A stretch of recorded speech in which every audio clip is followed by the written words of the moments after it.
Hi, everyone. Welcome to the Tufts Career Center's annual Tufts Fall Arts, Communications, and Media Trek for 2021. We're starting this year off with our Setting the Stage panel. And what I'm going to do is ask our panelists some questions and give them a chance to answer. And then before we wrap the panel, I will allow the students to kind of ask questions at the end, and we'll cover that. You can ask your questions in the chat. But let's go ahead and start off with the panelists introducing themselves for you. So Amber, I'll start with you, and we can just kind of move through the panel for quick introductions. Awesome. Thank you, Ryan. So nice to see all of the Tufts students here today. Welcome. My name is Amber Vidals. I'm part of the Multicultural Advertising Intern Program team, otherwise known as MAIP. A little fun fact about myself, I actually went through the fellowship and now I'm kind of on the other side of things. So it means a lot to me, both personally and professionally. So I'm really, really excited to be here with you all today. I guess I'll jump in next. Hi, everyone. Hey, Tufts. My name is Olutosin Cameron, Senior Associate here at the 4A's Foundation, working alongside Amber, helping assist our MAIP Fellowship when it comes to producing it, creating it, and also supporting our MAIP Fellows as they go through the fellowship. It's a robust program, and of course, we'll talk more about that later, but essentially, my background is I've worked in nonprofits, but I've also worked in the advertising agency side, and that's where I actually met Amber initially. And I also worked with our MAIP Fellows in that regard. So kind of seeing how the program is in a robust manner on the agency side, but also on the back end side. So I can just speak to that experience and just the fact that we are advocating for students of color to break into the marketing and advertising industries. And I will pass it off to Brianna. Hello. Hi.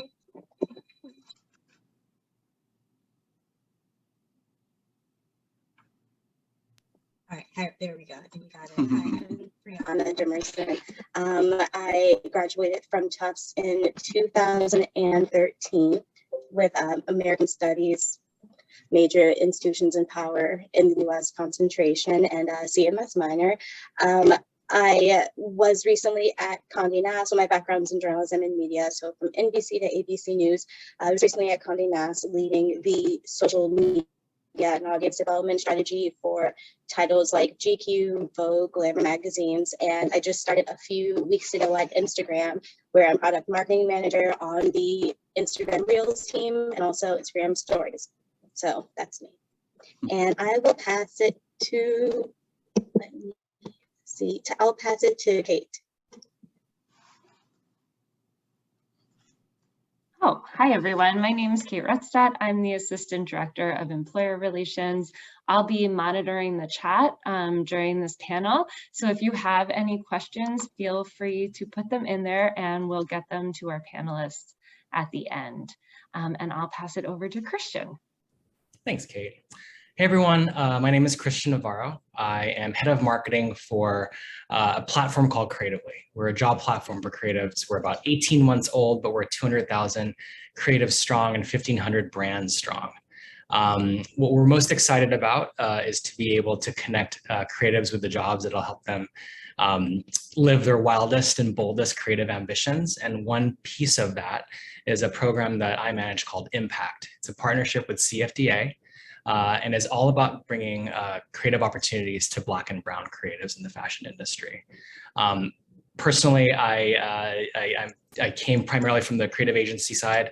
I did that for a little over a decade. And I know as a fact that the creative industry and the marketing industry does not look as diverse as a platform like Creatively. Creatively, for example, has self-reported 66% of our creatives on the platform identify as BIPOC, about 2/3 of them are also women. So I know that there's a lot of room for a lot better representation, and then in the end, more incredible, diverse thinking and strength of ideas. So I'm excited to be here, excited to talk to you all about my experiences. Prior to here at Creatively, I ran brand marketing at a fitness brand called SoulCycle, where I also led the POC ERG. And then prior to that, I led a brand marketing team at a streaming service called Spotify. And then prior to that, I was at Levi's. Then I had a bunch of agency experience. So nice to meet y'all. I'll pass to Tanika. Thank you. Hi, everybody. Nice to meet you. I'm Kanika, and I'm a sophomore in UCLA. And I am on the board of a company called Diverso, and we are a nonprofit organization by students for students, and we work to catapult underrepresented, diverse students into the film and entertainment industry. So we hold initiatives such as the Minority Report Fellowship, which we just closed actually, and Black Writers in Focus. And these are both screenwriting fellowship programs, competitions that people apply to. And the fellows that we select get personalized mentorship with professionals in the field. They get access to meetings with agencies and script feedback from different organizations, and just meetings with industry leaders that can connect them with writers' rooms and shadowing, things like that. And they're paid programs. So basically, our work here is in order to bring forth voices that have not been exposed to the film industry and have not been represented in the film industry, and get them a place at the table. And yeah, I will pass it on to, I think that was everybody. Yeah, that's everyone. So I will dive right into the first question. Brianna, I'll start with you. Describe how your organizations are creating opportunities for students and professionals of color and underrepresented populations. Ooh, that's a good question. As I'm new to my current organization, I'm trying to figure that out for myself. So one thing I've noticed throughout my career is that having access to things like employee resource groups, even kind of internal tracks for interviewing for roles that you're interested in. That's one way that my current organization, in places that I have worked, I always look to see that. So, if they are thinking about and consistently trying to hire from internal teams and, promote the people who are already there, especially women within media and social media and tech.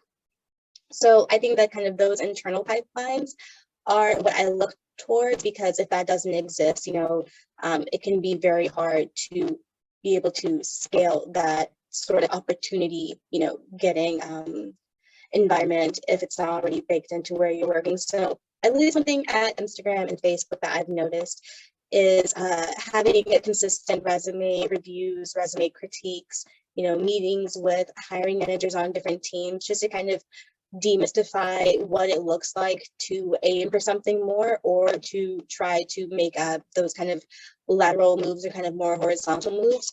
So any sort of way to make that pipeline as accessible as possible. I think that's what Instagram and Facebook do, and I think they do a good job at it. Great, thank you. Is there anyone else on the panel that wants to add specifically what their group or organization is doing? Yeah. Oh, Christian, you can go ahead. Amber, please.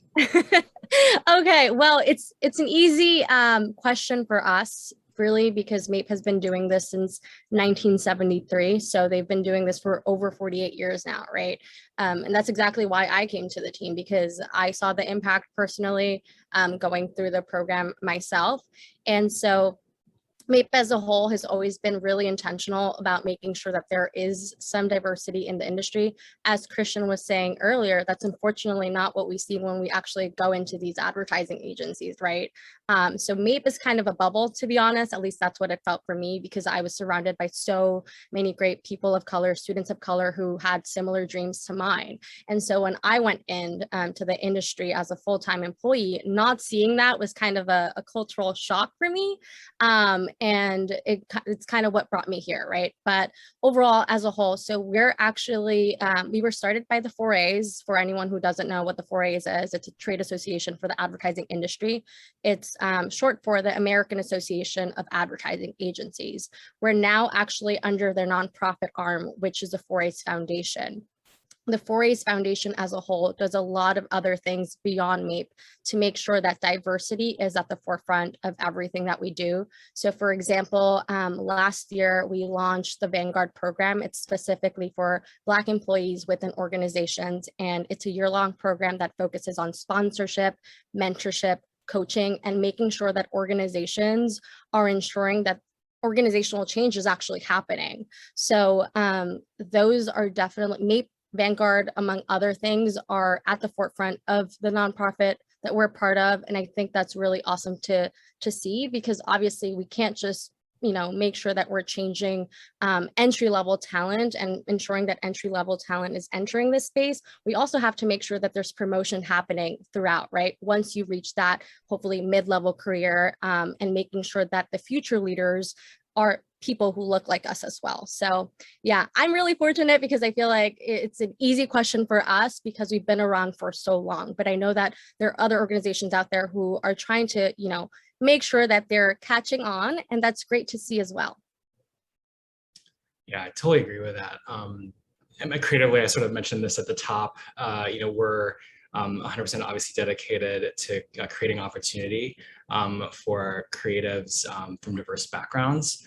And that's obviously one initiative, that's one outwardly facing initiative.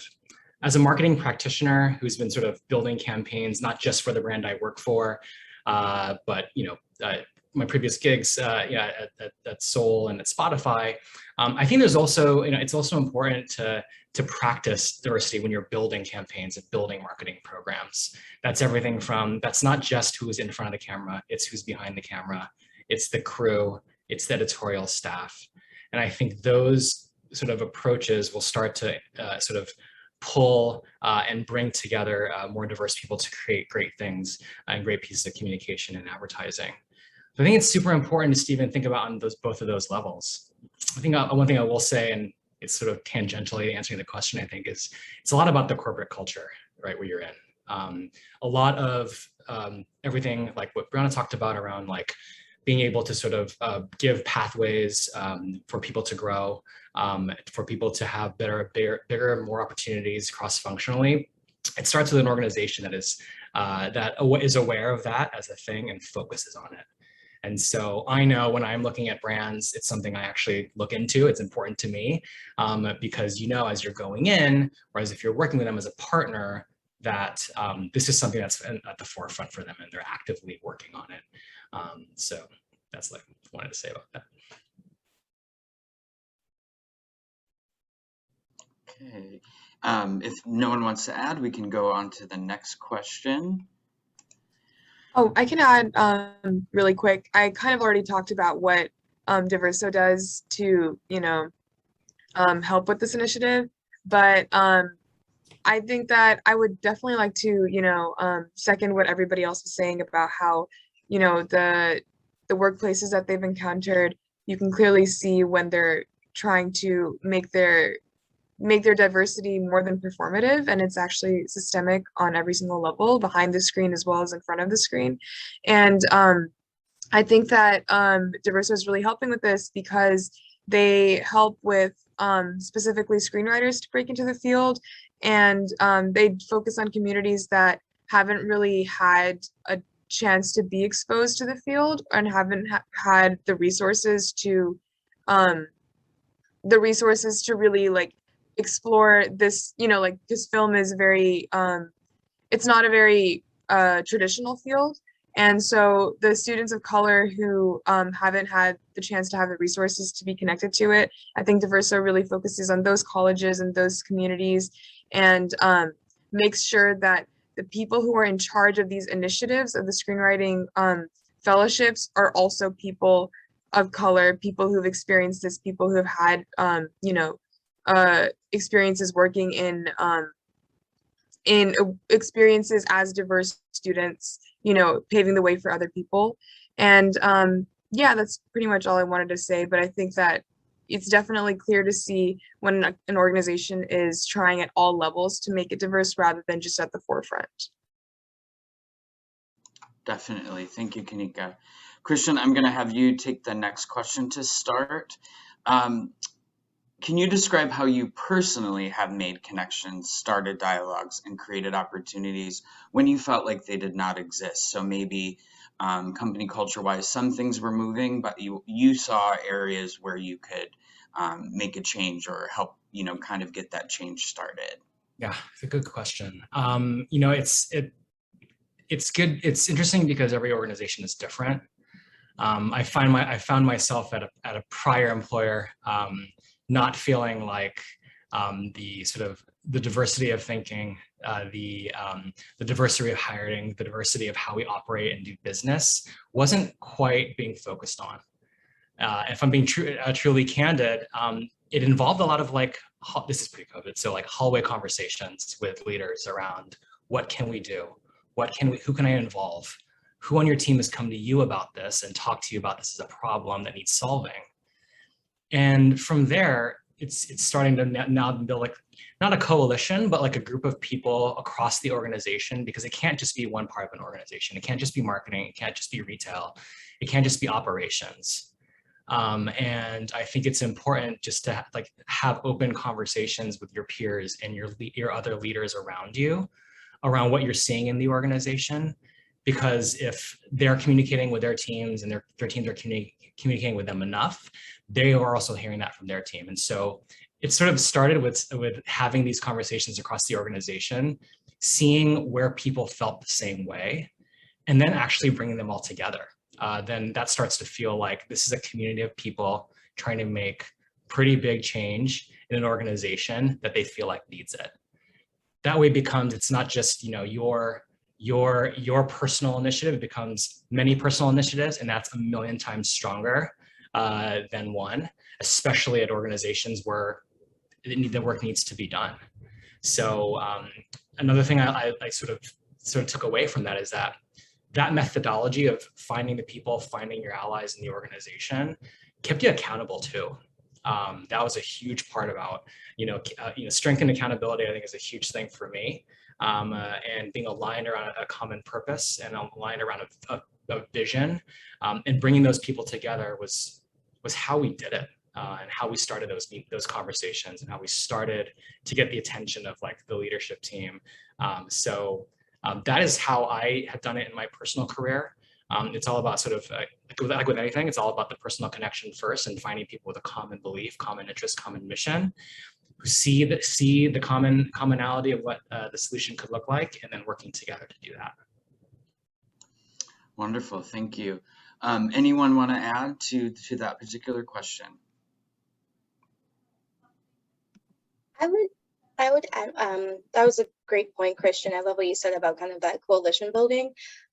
One way that I've been able to, really enact change, it's by volunteering in a professional capacity. So what that looks like for me is, when I was at Disney and also at NBC, I would volunteer every year for the National Association of Black Journalists conference.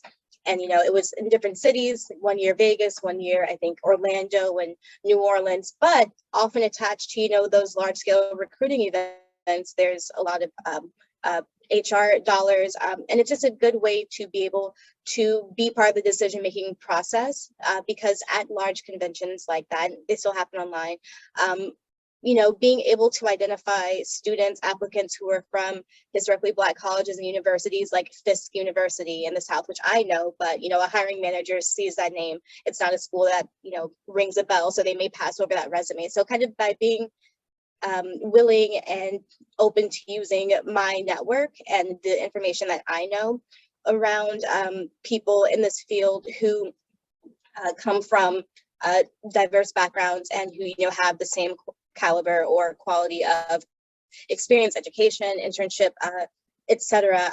Being able to be that bridge is one way that I've been able to see institutional change, to the point where after maybe 1 year, an HR team that does recruiting at that sort of event starts to budget in having a recruitment event for graduates from historically Black colleges, university, or from, different places like that, teaching colleges, historic women's colleges. So I found that to be a very effective way. And Christian, your point about the coalition, none of that would be possible without getting that buy-in, that buy-in from internal decision makers, and also saying, here's a way that we're underserving everybody. Let's fix that. Thank you. That was great. Just to piggyback off of what Brianna just said, something that I'm personally doing, something that we are trying to actively do within the MAIP, the 4A's Foundation, is reach out to, Brianna's point, reach out to HBCUs that aren't the quote unquote not famous ones, but the ones that are well known, because there are so many schools in so many little pockets throughout the United States, for example, where there are small towns, but they have so much diverse talent sitting there. They just need someone to reach out and say, hey, I'm here. This is the program we have for you. We want you here. How can we advocate for this? Another point that I just, this week, I believe it was this week, if I'm not mistaken, Indigenous Peoples Day. That was something I sat with myself. I was like, wait a minute, we need to bolster this specific demographic of our program. We need more Native American individuals who identify as such to take part in our program. They need to be able to speak to the culture, especially on a landscape of being in the marketing or advertising world. You don't want someone else to tell your story. You need to be that steward. So just putting that, reaching back to say, hey, here's the resources, I can provide it to you. So creating that pipeline is truly beautiful. I think it's necessary, and that's just something we're actively doing at MAIP, because we're just realizing that like it can't just be one-off interactions. It's continuous growth, continuous building on interactions, and keeping that conversation going. Wonderful. Moving on to the next question. And Olutosin, let's start with you. How have you seen students and professionals serve as action-based allies in the workplace for their peers who identify as persons of color? So probably starting with the more from, perhaps an intern that you all helped find an opportunity for, seeing the students kind of jump up to take that leadership role. Yeah, definitely. I could speak to that. So another background information, I just joined the MAIP team, I want to say 4 or 5 months ago, right at the beginning of our MAIP fellowship. So I got to see them really go at it at the very beginning, just go, go, go. And with that, we have tons of different moments and interactions where we have our one-on-ones with MAIP fellows who need to process something or want to talk about their experience with their agency. So I've had tons of conversations where, let's say, for example, a MAIP fellow of color, they're going to these agencies, and these agencies are massive. Turnaround is quick and it's fast, and it's something where things get lost in translation. And this one MAIP fellow in particular, she felt the need to advocate for herself more than she felt that she had to, because she was like, wait a minute, I'm a person of color. I shouldn't have to explain or feel like I have to explain why this program's so amazing, because it makes me feel as though I'm getting special treatment, but then I'm being viewed differently than my other peers. How can we work around that? When you have those sort of conversations, it brings it to our attention. It allows us to then circle back and say, well, let's speak with this agency, let's speak with this HR personnel, because we want to make sure that you're understanding the impact of this program and why it's important. So always being able to speak up, have the confidence and or the willingness to reach out and say, you know what, this isn't okay. I want to figure out a way to work around this. How can I advocate for ourselves? How can I advocate for myself, the program, and let it be known throughout the industry? So that's trying to just support our fellows and letting them speak their truth, and also speak to the fact that this program is so amazing, this program is impactful, and the more people who know about it, the better. And that's what continuously letting people know and advertising that within these agencies as well.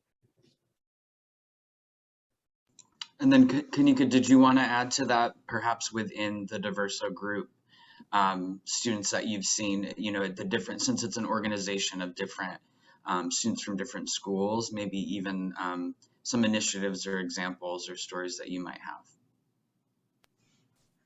Yeah, so I'm a recent add-on to Diverso, so I can't say that I have too many stories about it, but I think that it's the culture at Diverso, whenever we have meetings and when we have whenever we have meetings with the board, and we are sharing ideas, and it's kind of like a think space.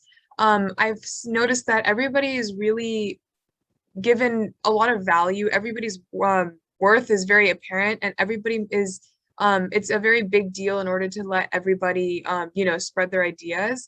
And so people who because we're all people of color working behind working on the board, and so I think that everybody is given equal opportunity to speak, and it's always a safe space. So if there's perhaps an incident that comes up with a partner of Diverso where they maybe have like this partner or their organization has a history of not being super inclusive, then the community that this lack of inclusivity targets the most, the Diverso panel, the Diverso board will ask the people in the group who identify as members of this community, how do you feel about this? Do you think that it's okay to work with them? How did they treat you in this meeting? Do you feel uncomfortable, or do you feel like they're doing work to make them better? And it's always given a very big deal. Like this just recently happened with me actually. So I think that it's just important to recognize that that some communities are more affected by certain instances than others, and to make a space for them to speak and figure out how they feel before moving forward. Wonderful, thank you, Kanika. So we will keep moving, looking at time. Amber, I would like to start this question with you. With DEI being a major talking point in the workforce currently, and we're talking a lot and highlighting, which is so important, and I'm glad it's being said, really looking at companies that are doing the work and not just being performative. In addition to the organizations you work with, Amber, through MAIP, are there any sort of star stories from companies or within your industry, or even broader outside of arts, communication, media, that you would say are really being champions of DEI work currently? Yeah, this is a great question, Ryan. I don't think I have a company in mind that I'm like, you're doing everything amazing, because obviously there's just a lot of levels to that. But I will say that I know MAIP historically has always worked with Omnicom Health Group, for example, and just being on the team for a little less than 2 years, I've seen how intentional their team is with the partnership they have with us, right? And I say this because, for example, just to give a quick glimpse into how we work with them, they accept DACA students. And I know that's something that a lot of organizations, they kind of tippy toe around. So I think when an organization, yes, they believe in, bringing diversity to the workplace, but they look at other factors as well. Let's say, for example, DACA students who may require sponsorship, and there's just a lot of more paperwork involved, et cetera. I'm not even familiar with all of the work that goes into it, but I know overall that, it takes a lot of more things oftentimes if you're trying to convert that specific intern into a full-time employee. So yeah, I would say some organizations that come top of mind when it comes to our specific partners, it's Omnicom Health Group, because they've been doing the work even before it was quote unquote cool or necessary or whatever some organizations are thinking of it as now, right after 2020. Or even like RGA, for example, they're also kind of, they've been doing this for a long time. And I think those are some of the top of mind companies that come to my head at the moment. But it's definitely an effort that takes a lot of different groups, and it takes a lot of collaboration, because also you have to think of it as, at the end of the day, it's people leading these initiatives, and sometimes we may have biases that we need to even be checked upon, right?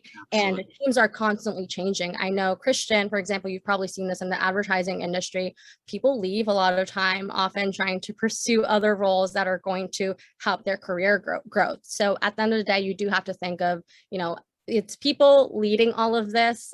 So you have to make sure that you're making a long-lasting change, not just a short-term change. Great. And if anyone wants to add from the panel? Yeah, I was going to say, I think that's spot on, Amber. I think the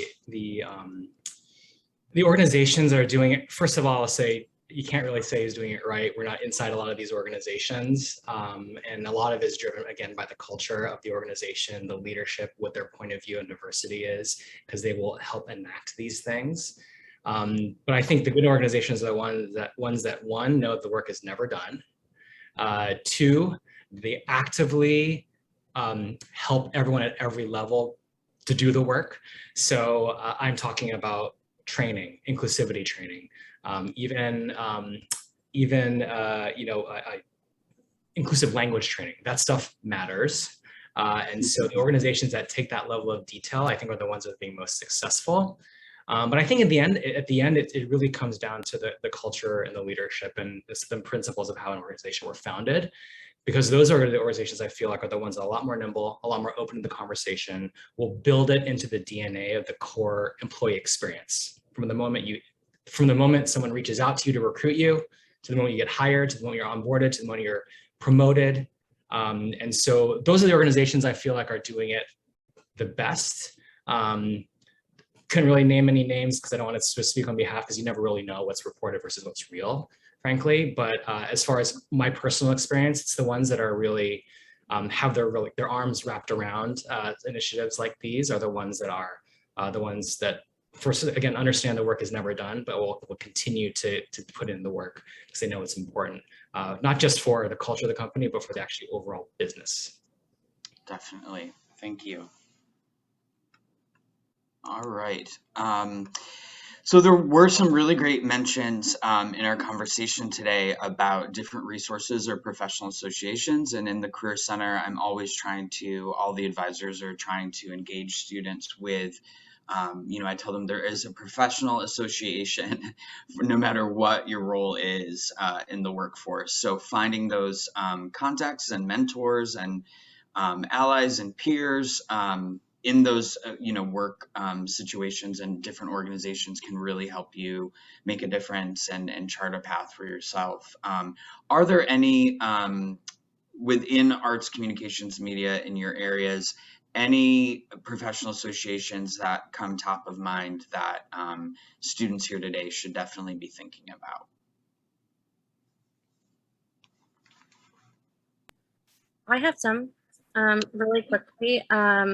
As a student, definitely, obviously see what's out there. I'm actually dropping it in the chat, but I'll also share it out loud. BBH has something called the Beautiful Minds program. It's essentially a hybrid planning boot camp that also allows for networking, especially as you're kind of, just starting out, trying to get some experience. And if you're more so on the creative side, trying to build a portfolio.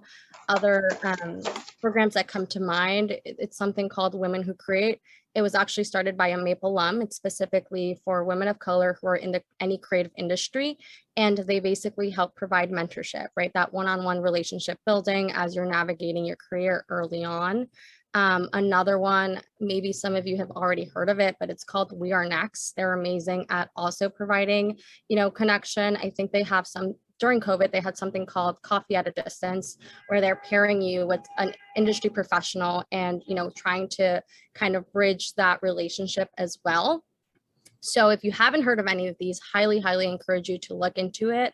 It's people in the same industry who are, passionate about giving back and kind of giving you an insight and just learning experience overall. Great. Anyone else want to jump in? I can share a couple of organizations that at least have always been helpful to me, especially when I was at the top or, kind of starting out my career, moving to New York, etc. The first one is called Color Comms, Color and then Comms, COMM. It's for women of color, also people of color in the communications industry. So that's PR, marketing, corporate social responsibility, kind of across the board. They do something called the Color Com Awards, and a really good tip would just be to look up the people who've won those awards in the past, maybe try to network with them or just kind of understand their trajectories. That's one organization. The other that comes to mind is called PRSA, Public Relations Society of America. They also do conferences, conventions, even online and virtually. They have a very active kind of jobs board, and they often include internships and new opportunities for people who are either switching careers or just starting out. So those would be two orgs that I would recommend. Great, thank you. And anyone else? I wanted to actually mention, it's not necessarily a traditional organization, but one I've always really loved. It's called the Creative Collective, NYC. I follow them on Instagram as soon as you can. What they are doing in terms of networking initiatives, bringing diverse jobs to a diverse community, really propping up the diversity of a community is pretty inspiring. I don't want to hesitate mentioning it because they're not really a competitor to what I do. I think we're all working towards the same purpose, so I feel great about mentioning them. But definitely give them a follow on Instagram. I think they're worth it. Awesome. All right, and moving on to the question that I love to ask when we have professionals come in and industry professionals, alum and recruiters, if you could go back and talk to your college self, what would be a high-level summary tagline from the movie that you would tell yourself about, it's going to be okay, there's opportunity for you, hang in there, you've got this? I have like 30 of them. But I think relative to this conversation, I think it was a theme from earlier, is that like find the right mentors, like find your people.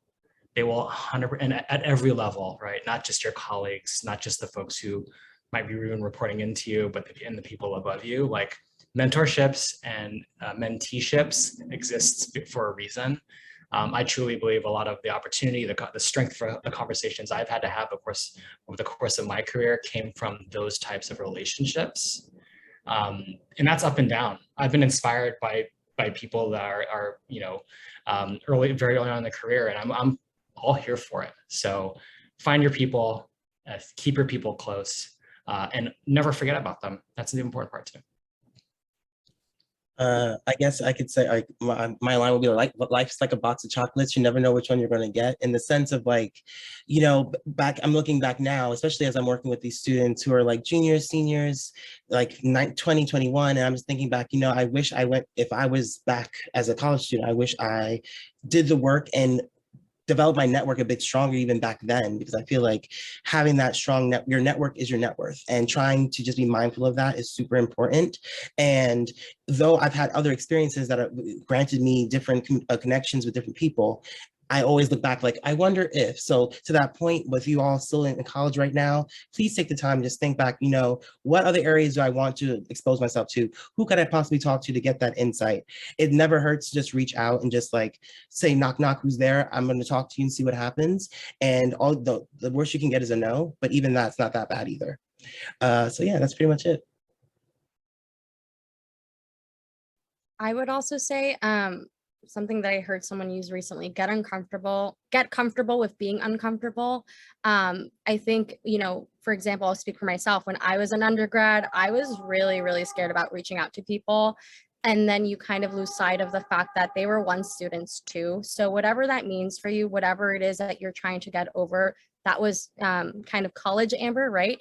Just do it, because you have to start getting comfortable with being uncomfortable. Now in the workplace, oftentimes we might be hesitant on having a certain conversation, right? But when I was in MAIP, for example, one of the main lessons that it taught me was talk about salary, because, you know, if you don't, you're not really benefiting from that. Organizations are, especially as people of color who, you know, you might be first generation. I'm a first gen student. So talking about that early on in my career really helped me realize, okay, this is what you can do. This might not be possible right now, but it doesn't mean that you can't get there. So just do that. I think it has a different definition for everyone, but once you pinpoint what it is that you need to work on, you start being a lot more intentional about how you get involved on campus and even beyond it as well. And Kanika, I wanted to just be sure I was inclusive and make sure, as a current student, you still, I know you have a lot to share on this topic as well. I was going to say I'm still a current student, so I'm taking all of your advice into, you know, my own checklist as well.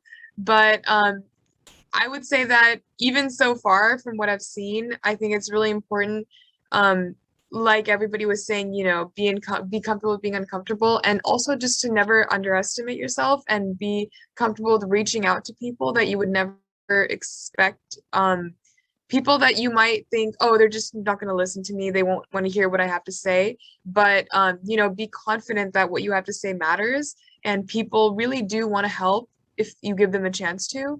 For example, with Diverso, it was created by college students who had virtually no connections to the film industry, and it was basically made all through, you know, cold emailing, networking, connections, trying to find whatever, you know, here and there, whatever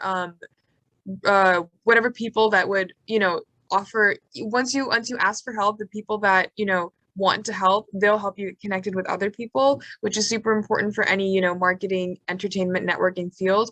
And now we're partnered with United Talent Agency, Ride Back, the Writers Guild Foundation, and it's just crazy to think about how, you know, students with no connections can really make it that far, as long as you're okay with putting yourself out there, and you have trust that people hear what you want to hear what you have to say. Wonderful. Thank you so much for that. And I know that, Christian, you do have to leave in a few moments. Before I dive into the Q&A portion, for our panelists, if there's a way that you would prefer students to follow up via LinkedIn, or connect with you that way, or if there's an email and you feel comfortable popping that into the chat, or I can refer them to you, whatever you feel comfortable with. Just wanted to give you that chance to do that before we wrap that part. All right, so let's dive in now with the Q&A portion, and students, you can pop your comments into the chat, or unmute and go ahead and just ask away.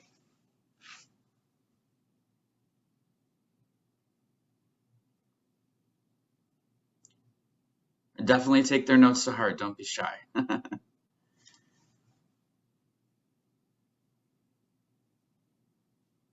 Come on. You guys have.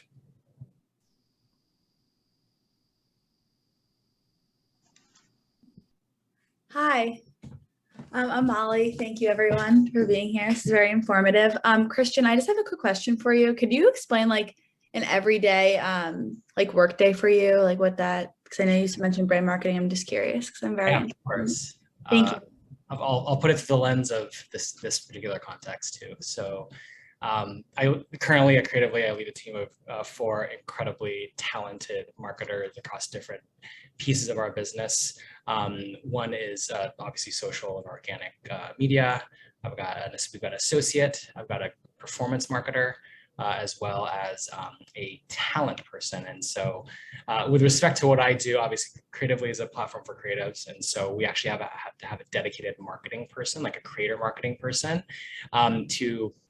because what we do is we shine spotlights on creatives who are doing incredible work. And that actually takes a human being to legitimately reach out to these creatives, tell them about the platform, if they're not on it already, and incorporate them into marketing initiatives. So a lot of my day is sort of working with them on individual initiatives with respect to our growth plans for the quarter, for example. So real-time example. I spent the last 2 weeks working on a Q4 marketing plan with inputs from the entire team, and I'm now taking it in 5 minutes to the board. But ultimately, my day is sort of leading people sort of towards this like common goal of what we're trying to do as a brand. We have 3 pillars: growth, engagement for growth, for bringing new people in, engagement, engaging our current community, and then of course revenue, because we are a for-profit business. And what are the marketing initiatives that do that? And so I'm very lucky to work for a brand that we, again, highlight creatives all the time. And so we have very open and active conversations around representing diverse communities and representing diverse talent. And so that's something we, no joke, think about in every other meeting. We're thinking about it in every meeting, but it comes up in every other meeting. And then, so it's a lot of overall broad strategic leadership, a lot of people management, a lot of just implementing a lot of some of the core principles around diversity and inclusion, and sort of propping up creatives and helping creatives live their dream. That's very broad. I'm sorry, Molly. I'm happy to connect with you otherwise and tell you like the nitty-gritty details, but in the context of this conversation, that's what my day looks like. Awesome. Thank you. Yeah, of course.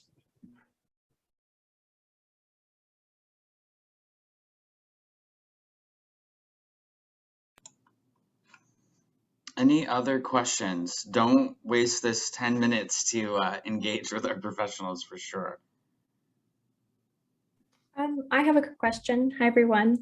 My name is Isabella. I'm a Tufts student. And I have a question for Amber.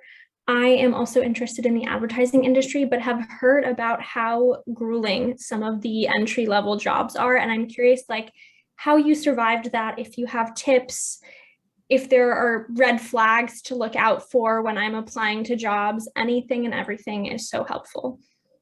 Oh man, that's a good question, because obviously I went from ad agency side very early on to just this side, honestly, in less than a year. But for different reasons, I saw an opportunity and I decided to go for it. But that is honestly a really, really good question, Isabella. I will say I'm not very good at this and I'm still learning this, but I do learn this from a lot of team members, including Olutosin. You have to set boundaries early on and make sure that, yes, you know, obviously, especially as you're starting out your career, you want to get promoted and obviously reach certain goals by a certain deadline, or you think you have a timeline with things, right? And because of that, you find yourself kind of either overworking sometimes, or just the nature of things and like the business of things. There's a huge campaign that needs to go out for Black Friday, for example. That's a huge time for a lot of brands and clients. You find yourself staying at the office until maybe 8-10 p.m., right? But I think know your boundaries and know what you're not willing to give up. For me, that was family. And so when I realized, okay, you know what, you know, work is great. I like it. You know, I think I'm making the impact that I want to make at the moment. But now it's kind of getting to the point where I am in the car trying to work on a weekend, not really spending time with my family that's, you know, literally sitting right next to me. So I think as a student, as you're transitioning to your first job, realize, okay, what are some things that you're not willing to negotiate? And then kind of go back from there and see how that, how your day-to-day work and job impacts that. Also, as you're kind of just interviewing for positions, I'm assuming you're a junior, or I mean a senior, Isabella, start thinking about interviews, and this can kind of be a reprogramming thing. Start thinking of interviews as a two-way street. It's, as a student, you're like, okay, you know, they're interviewing me, they're going to be asking me all the questions, but that's not the case. It's very much what they're calling a candidate market right now, especially for people of color, you know, where they're kind of trying to diversify their space. So start asking them questions that you won't easily find answers to on the website. Do your research beforehand, of course. And yeah, get that out early on before you join a team, because surface wise, like sometimes things can look great, but when you actually ask someone, hey, what does your day-to-day look like? What do you really like about the job? But also, can you be honest about what you may not really like? When you get those answers, that will also help you realize, okay, is this the job that I actually want? But yeah, I'm sure someone else who's a little more experienced than me has, you know, a more in-depth answer to that, but hopefully that helped, and also happy to connect with you on the side too. Amber, I think you're 100% right. The interview process is kind of the place where you sniff it out, for lack of a better term. If you ask the hard question about, is the culture brutal for junior people, et cetera, if they're struggling to find an answer or it doesn't feel right, you gotta trust that gut. That being said, having been at the office when I was 23 till 4 in the morning and back at 8 a.m. for a pitch, there are going to be moments when you're in those intro roles where you have to you got to burn the midnight oil. Now, if it's every day, if it's 80% of the time, that's not a good vibe. Trust your gut and set your boundaries there. But I think it's a little bit of a balance of sort of knowing, okay, planning mentally, this will be a late night. I'm going to go for it. I'm going to support the team and be a team player. The ways I got around it was I always for example, if I knew I had a really big week ahead and I was a junior account person, I would be like, okay, Tuesday night's the night I know I'm going to go long. I'm going to tell everyone, tell my friends, I'm not meeting y'all later tonight. I'm going to run late tonight, and you just mentally prepare yourself for it. That way it's not a mad scramble to reorganize your personal life. So it's a bit of a balance, but I think it's really about at the very start of it, when you're first talking, doing your research, talking to folks, asking the hard questions in the interview. If it feels like they're not telling you the whole truth, they probably aren't, to be honest with you, and trust that gut. But I think at any rate, whenever you land, know that there's going to be times you're going to have to go for the long night. And that's just the nature of the industry. Agencies are a client service business. A client can come in sideways with have a hard opinion, and it causes this team to do a bunch of rework.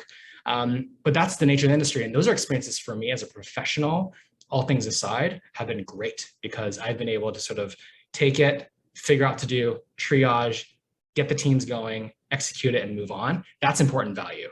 So I apologize. I really need to go, everyone. It's so great to meet you all. Thank you so much, Christian. Best of luck.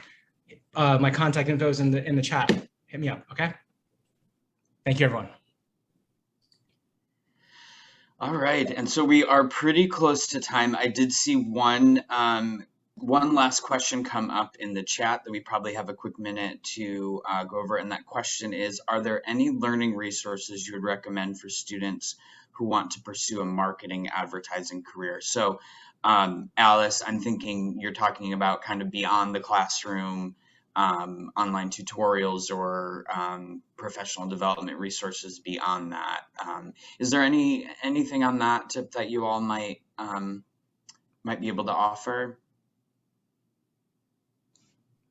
I'm dropping in the chat Twitter Flight School. This is kind of like, I guess, like a introductory sort of like stepping stone, I would say, where you can learn kind of how to navigate that space within Twitter. I know it's not necessarily the wide gambit of the marketing advertising world, but it is like a stepping stone if you would like to utilize that to see how you feel with it, because it is just one area. Social media is big, it's massive, it's not going anywhere. If anything, it's becoming more and more important in our lives. So that is an area that if you would like to start off with, you could use that as a jumping point. Wonderful. Yeah, and also, yeah, definitely. To that point, I'm gonna put my LinkedIn in the chat with Amber's as well, because we want to connect with you all. It's important. You could always follow up and ask us additional questions. So I'm just grab that really quickly for you all. And then... Wonderful. And then if there aren't any last minute questions, I just want to take a moment to thank all of our panelists for making time today and having a really important, really awesome conversation. We value your support of our Tufts Jumbos and your time and all that you're doing in this sector and beyond. So round of applause to all of you for the work you're doing and for being here today.